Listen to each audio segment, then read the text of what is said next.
자, 우리 신약성경 베드로전서 2장 24절을 우리가 같이 한번 읽어보겠습니다. 벌써 웃고 떠드는 사이 1분이 지나갔어요. 벌써. 베드로전서 2장 24절. 자, 우리 같이 한번 읽어보겠습니다. 시작. 친히 나무에 달려 그 몸으로 우리 죄를 담당하셨으니 이는 우리로 죄에 대하여 죽고 의에 대하여 살게 하려 하심이라. 그가 채찍에 맞음으로 너희는 나음을 얻었나니. 자, 우리 하이델베르크 요리문답에서 사도신경 부분을 계속 살펴보고 있습니다. 지난주에는 동정녀에게 나셨다, 그걸 지금까지 했고요. 그 다음 구절을 좀 이제 오늘 말씀을 드리게 됐습니다. 우리 그런 면에서 사도신경 같이 한번 외워볼까요? 그 본디오 빌라도 거기까지만. 시작. 천지를 만드신 하나님 아버지를 내가 믿사오며 그 외아들 우리 주 예수 그리스도를 믿사오니 이는 성령으로 잉태하사 동정녀 마리아에게 나시고 본디오 빌라도에게 고난을 받으사 못 박혀 죽으시고. 자, 거기까지만. 지난주에는 성령으로 잉태되셨다, 그 다음에 동정녀 마리아에게 나셨다라고 하는 부분이 어떤 것인가 말씀을 드렸습니다. 그리고 성육신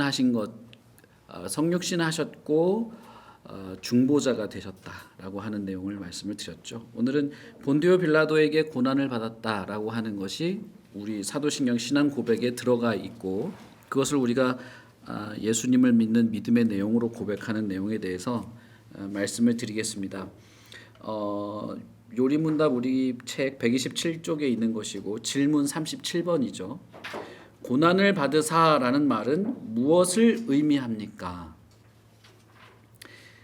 그 책에는 이렇게 되어 있죠. 예수님께서 지상에 있는 동안 특별히 그의 삶의 마지막에 전 인류의 죄에 대한 하나님의 진노를 친히 그 몸과 영혼으로 받으셨습니다. 속죄의 제사인 그의 고난으로서 영원한 정죄로부터 우리의 몸과 영혼을 구속하셨으며 우리에게 하나님의 은혜와 의와 영원한 생명을 얻게 해 주셨습니다. 이렇게 설명하고 있습니다. 예수님께서 고난을 받으셨다라고 하는 것은 우리 지난주에 살펴본 것처럼 예수님의 사역 중에 하나입니다. 지난주에 예수님이 그 성육신하고 성령으로 잉태돼서 동정녀에게 태어난 그것은 예수님의 인격과 사역에 관련된 내용이다 말씀을 드렸었죠. 오늘 이 고난을 받으셨다라고 하는 것은 예수님의 사역에 해당되는 내용인데, 특별히 우리가 이 예수님의 고난을 십자가에만 국한시킬 필요는 없어요. 물론 지금은 이제 십자가에 대한 이야기를 할 것이긴 하지만 예수님의 고난은 십자가에서 달려 죽으신 것만 고난이 아니고, 지난주에 말씀드렸던 것처럼 인간으로 이 땅에 존재하는 것부터가 고난이에요. 그래서 영원하신 분이 시간 안에서 살고 무엇이든 가능하신 분이 하지 않으시죠.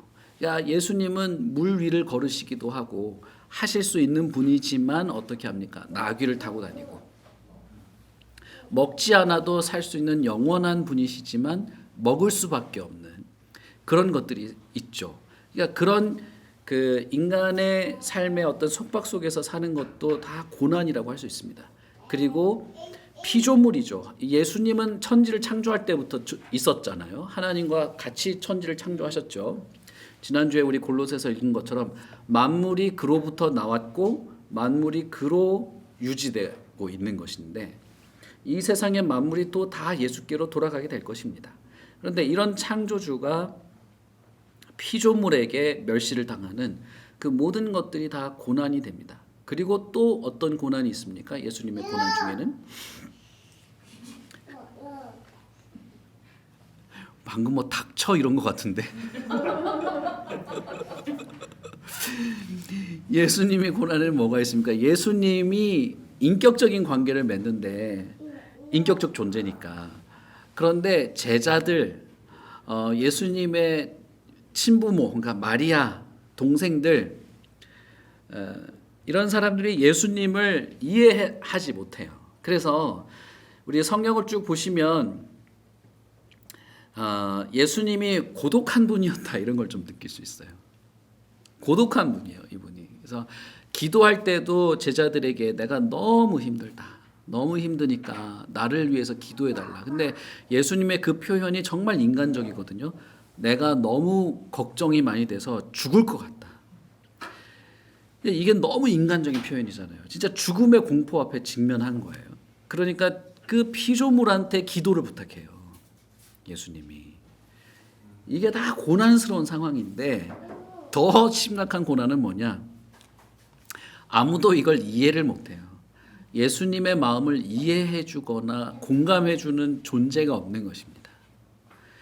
그러니 이게 이런 것들이 다 예수님의 고난이죠. 그래서 이 책에 뭐라고 말합니까? 몸과 영혼으로 고난받았다라고 말하죠.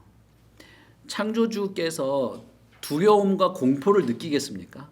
전능하신 분이, 전능하고 전지하시고 영원하고 무한한 분이 공포와 두려움을 느끼시겠냐고요. 안 느끼죠.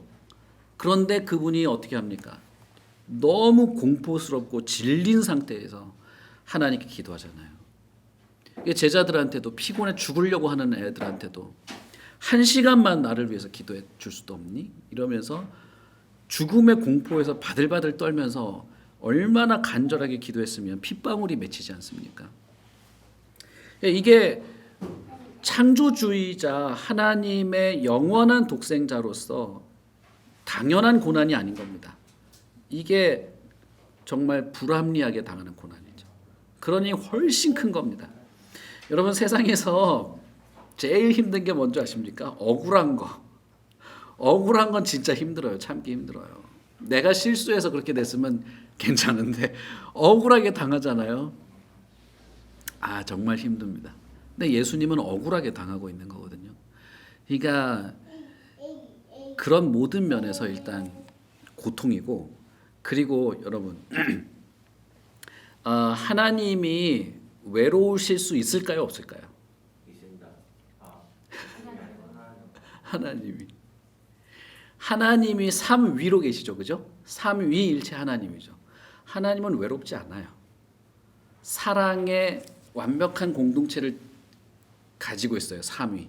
제가 예전에 그 청년부 할 때 왜 하나님이 두 분이 있지 않고 세 분으로서 있냐, 이게 사랑의 완벽한 형태다 말씀드린 적이 있는데, 인격적 관계에서 진실한 사랑은 최소 3명이 필요합니다. 그래서 이 삼위로 계시기 때문에 외롭거나 고독하지 않아요. 그런데 예수님은 지독한 고독 속에 빠지죠. 인간 세상에서 살아가는 동안에도 고독했지만, 요한복음 1장 1절에 예수님에 대해서 뭐라고 묘사를 해놨죠? 요한복음 1장 1절에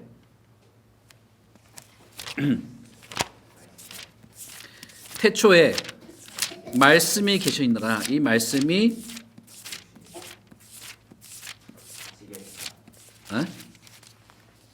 이 말씀이 곧 하나님이신데 그가 태초에 하나님과 함께 계셨다. 이렇게 말하죠. 이게 너무 재미있는 표현이에요.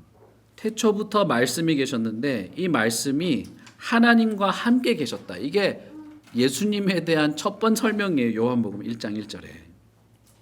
그분은 태초부터 영원 전부터 하나님과 함께 계시던 분이에요. 그런데 이분이 십자가에서 어떻게 됩니까? 하나님한테 버림받잖아요. 영원 전부터 함께 있었어요. 함께 있지 않았던 적이 없어요. 이 삼위 하나님은. 그런데 예수님이 십자가에서 죽으실 때 완전한 혼자가 되는 거예요. 완벽한 고독.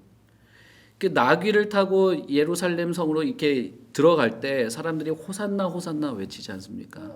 그럴 때도 그 호산나라는 외침이 뭐예요? 우리를 구원하소서예요. 우리를 구원하소서. 그러니까 구원해야 될 사람들이 착 서가지고 외치는 건데, 그 사람들은 흥겨워서 노래를 불렀거든요. 흥겨워서 종려나무 가지를 흔들고 하면서 호산나 호산나 노래를 불렀거든요. 그 왜 우리나라 노래도 있잖아요. 호산나 합창하는 거, 호산나 하는 거 있잖아요. 그 노래 신나잖아요, 들으면. 근데 그 호산나라는 말 자체는 사실 절규예요, 절규. 지옥의 고통 속에서 지옥의 불에 타 죽으면서 살려달라고 울부짖는 절규라고요. 절규. 절규의 느낌을 좀 느끼려면 여러분들 아기를 낳아 보시면 압니다. 아기를 낳아 보시면 절규의 그 절규가 어느 정도 강도인지를 알아요. 저도 우리 큰애 우리 영빈이 낳을 때 그때 같이 분만실에 들어갔거든요. 저보고 머리를 받치라 하더라고요. 근데 정말 와 진짜 이 세상이 빨리 끝났으면 와 그게 이제 소리를 지를 수밖에 없잖아요.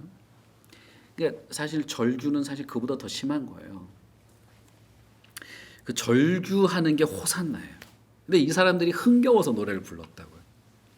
근데 그 노래의 진정한 의미를 아는 사람은 거기서 딱 한 명밖에 없었어요. 예수님 한 사람이 그 절규라는 걸 느낀 사람은 예수님밖에 없었다고요. 거기서 그 나귀를 타고 터벅터벅 들어가는 그 길이 사실은 세상에 다시 없는 그 고통으로 가는 길인데 옆에서는 즐거워서 아이들이 따라오면서 막 부르는데 예수님의 귀에는 그게 다 절규였다 이 말이에요. 그러니까 예수님은 정말 고독한 순간을 경험하죠. 인간의 고독함, 인간의 외로움, 우리가 이제 고독사 하기도 하고 막 이러잖아요, 사람들이. 그거하고는 비교가 안 되는 겁니다. 그러니까 예수님의 영혼의 고통이라고 하는 것은 정말 상상하기 어렵습니다. 인간이 경험할 수 있는 정신적 고통뿐 아니라 하나님으로서 경험할 수 있는 정신적 고통도 같이 겪죠. 그래서 이 인격이 신성과 인성이 예수님에게는 하나로 있는데 이 신성과 인성이 다 동일하게 고통을 받으셨다라고 하는 것이 고난 받으셨다는 말에 있는 내용입니다. 단순하게 십자가만 얘기해서는 안 돼요. 그런데 예수님이 어째서 이런 정말 극도의 지독한 고난까지 경험하시냐는 거죠. 왜 그러냐는 거예요. 왜 억울하게 그렇게 하냐는 것이죠. 예수님이 고난 당했군요. 고난은 그런 것이군요. 그걸 우리가 이해하고 말하라는 게 아니라 그 고난이 왜 그렇게 되었냐. 왜 예수님이 그러한 고난의 자리에서 기꺼이 받으셨냐. 이걸 우리가 고백하는 것입니다. 사도신경 고백할 때. 왜 그렇게 하셨습니까? 바로 그 고백을 하는 바로 나 때문이에요. 나. 우리가 아니라 바로 나예요. 나 때문에 예수님이 그렇게 하신 것입니다. 나에게 쏟아질 고통을 예수님에게 쏟은 것이죠. 하나님께서. 한번 생각해 보십시오. 인간이 하나님에게 대적을 했을 때 하나님이 그 대적한 자에 대해서 쏟으시는 진노, 대적한 자에게 창조주가 쏟으시는 그 징계라고 해야 될까요? 그 벌은 언제 끝날까요? 어떻게 해야 그것이 마무리가 될까요?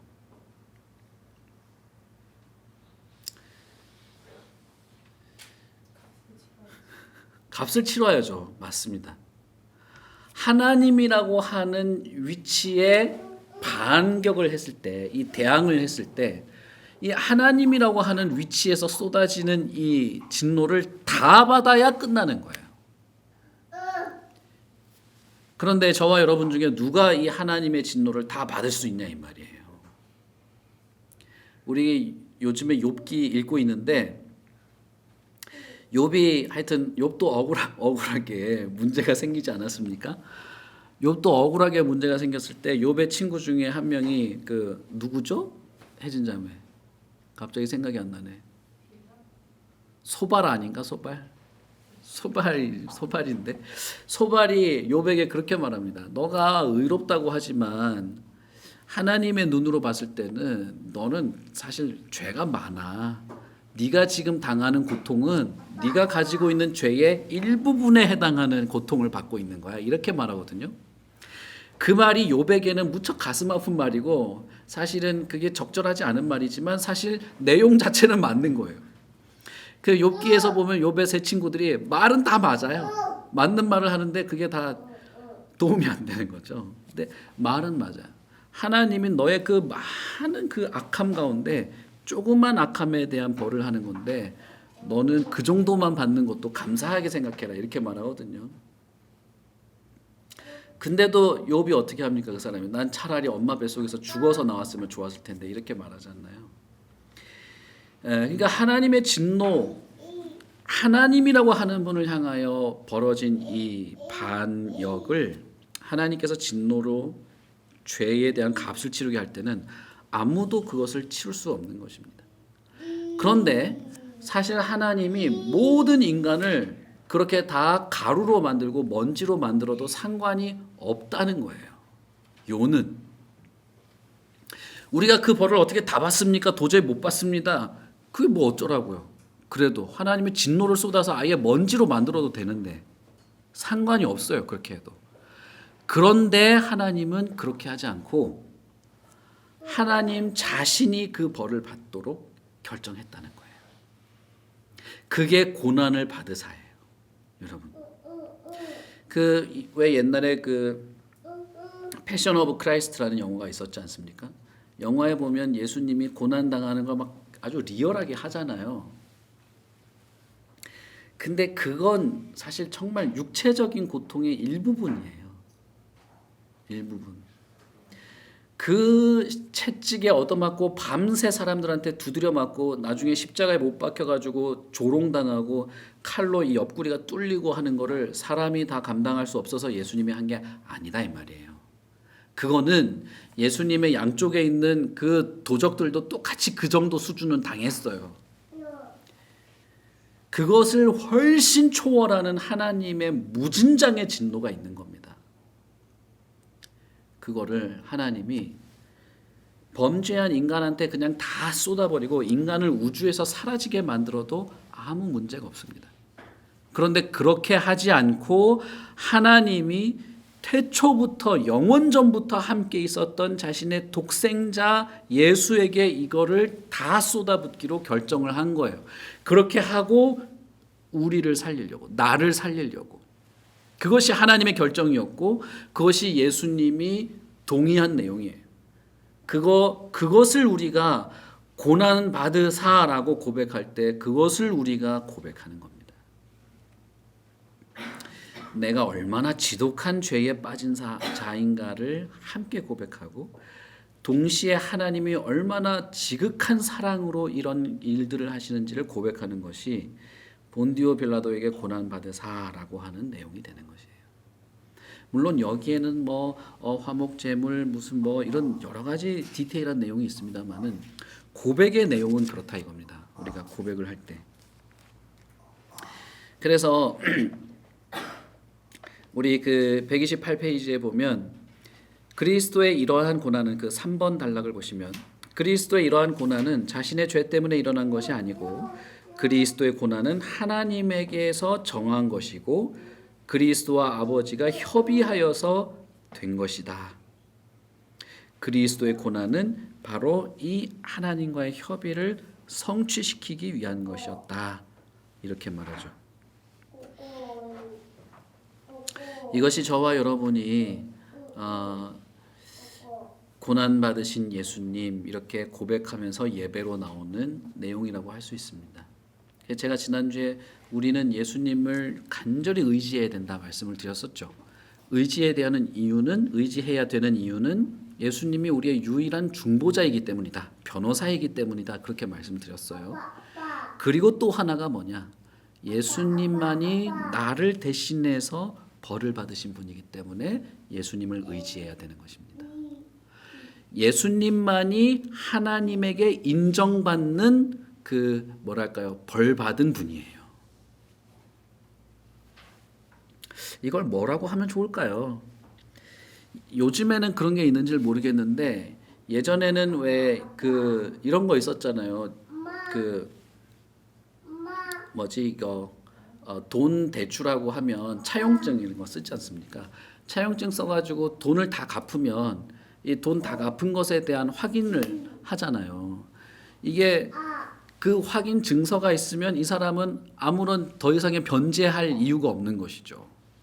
그거와 같은 것입니다. 하나님이 인정하는 유일한 변제 서류는 예수님밖에 없어요. 그래서 우리는 예배에 나올 때 오직 예수님만을 의지해야 되는 거예요. 그분이 변호사일 뿐 아니라 유일한 고통당하신, 나를 대신하여 고통당하신 분이기 때문이에요. 그런데 이 고통의 내용도 어마어마한 거죠. 그래서 예수님의 고난에 대해서 여러분 우리가 좀 깊이 생각하면 생각할수록 정말 많은 내용이 있습니다.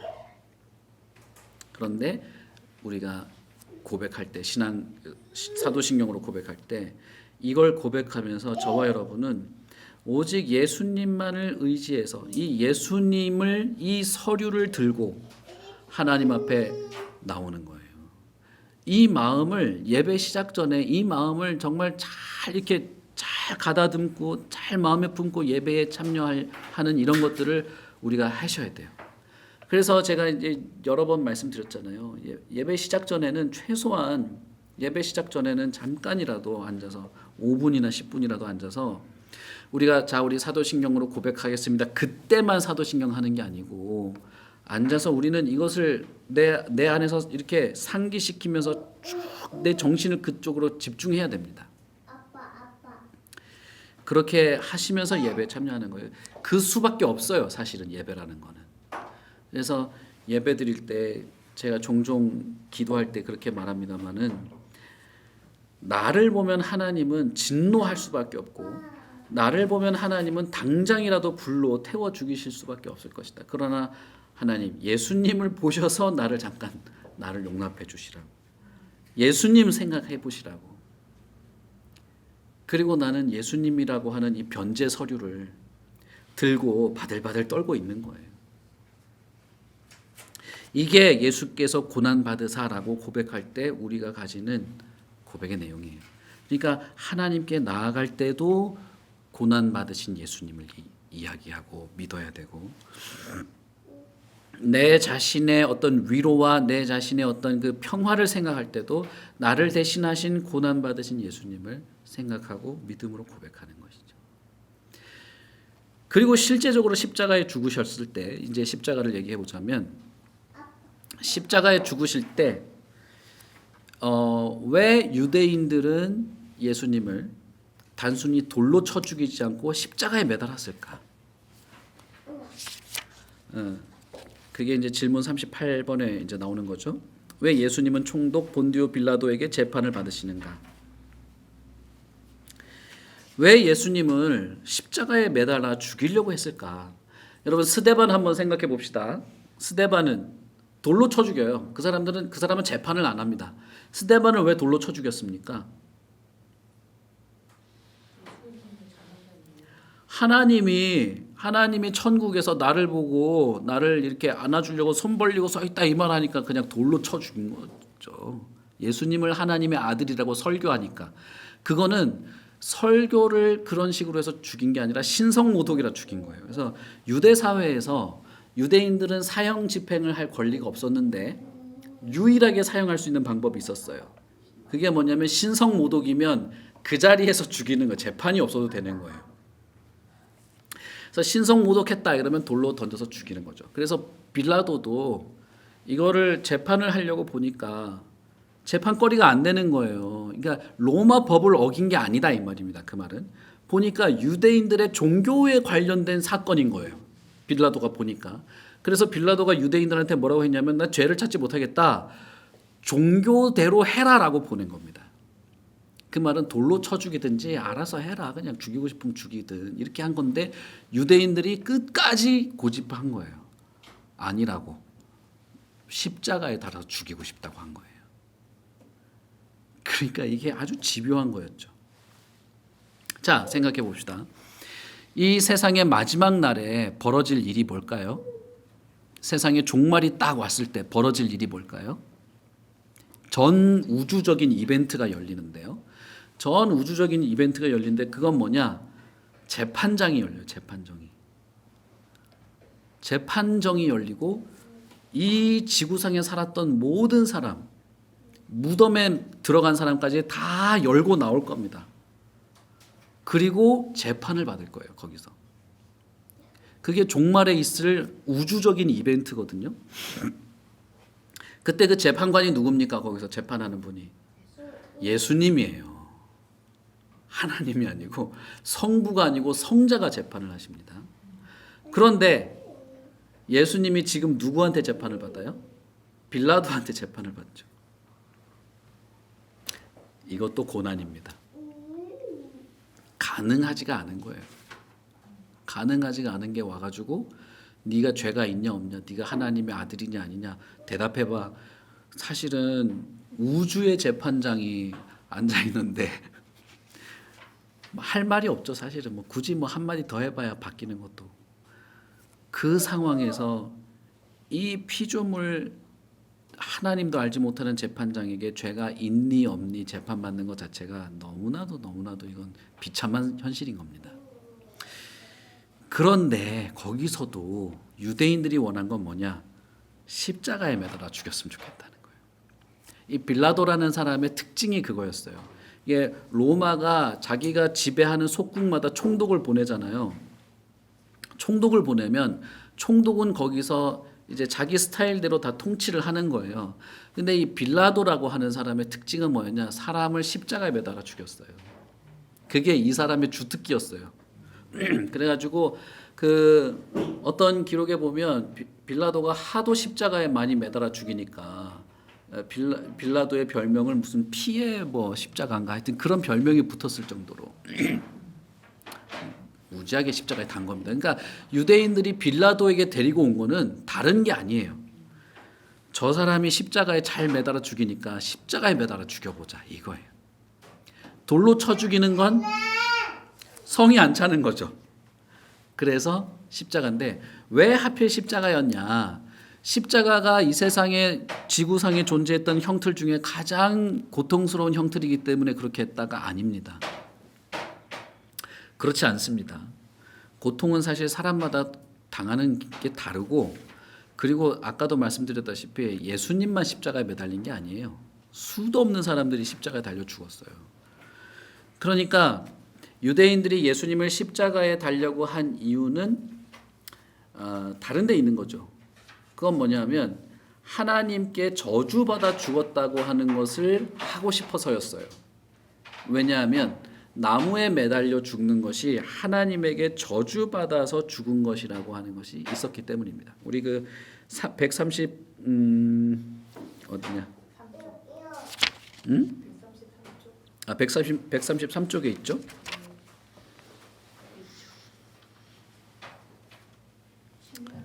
신명기 21장 22절 그 2번 문단의 오른쪽 페이지에 보시면 사람이 만일 죽을 죄를 범함으로 내가 그를 죽여 나무 위에 달거든 이라고 돼 있죠. 이게 하나님의 저주의 상징인 것이죠. 나무에 매달아 죽이는 거. 그러니까 유대인은 예수님을 나무에 매달아 죽이고 싶었는데 그건 뭐냐? 단순히 돌로 쳐서 죽이면 잔당들이 남아서 그래도 예수님은 하나님의 아들이다 이런 말들을 할 거라 이거예요.